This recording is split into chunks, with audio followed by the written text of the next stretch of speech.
Apakah traceability hanya bisa dilakukan dengan blockchain?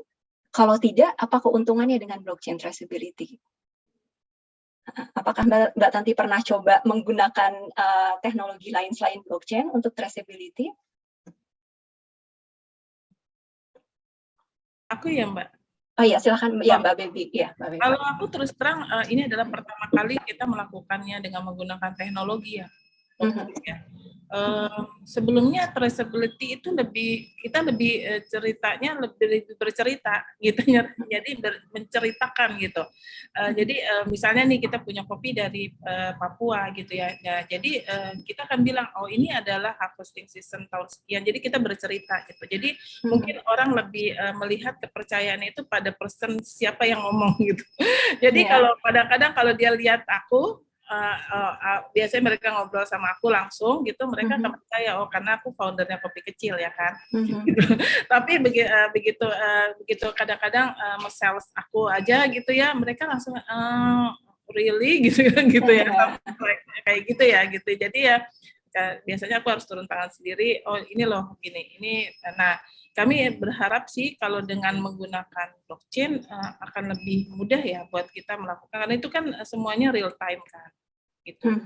Jadi dan ada apa namanya istilahnya tuh ada konfirmasinya gitu kan, dan itu buat kita itu membantu banget sih. Jadi bisa lebih cepat untuk orang bisa melihat traceability-nya tanpa harus kita panjang banget bercerita gitu. Oke, ya makasih Mbak Baby ya. In point menurut saya jawabannya sudah sangat menjawab. Apakah ada tambahan mungkin dari Mbak Tanti dari sisi teknologinya gitu yang belum terjelaskan? Mungkin ada tambahan dari Mbak Tanti? Ya, oke.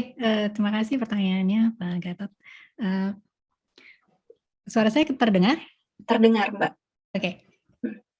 Ya, jadi memang ada teknologi lain yang digunakan untuk pencatatan blockchain ya. Tapi ya tadi yang lain itu sentralisasi gitu kan. Jadi sekarang kembali ke apa yang sebenarnya dibutuhkan oleh bisnisnya. Jadi kalau dalam hal ini untuk kopi kecil kan memang untuk kebutuhan ekspor ya. Jadi kalau misalnya harus menggunakan sistem-sistem yang sentralisasi, itu biayanya kemungkinan besar malah akan lebih besar ya dibandingkan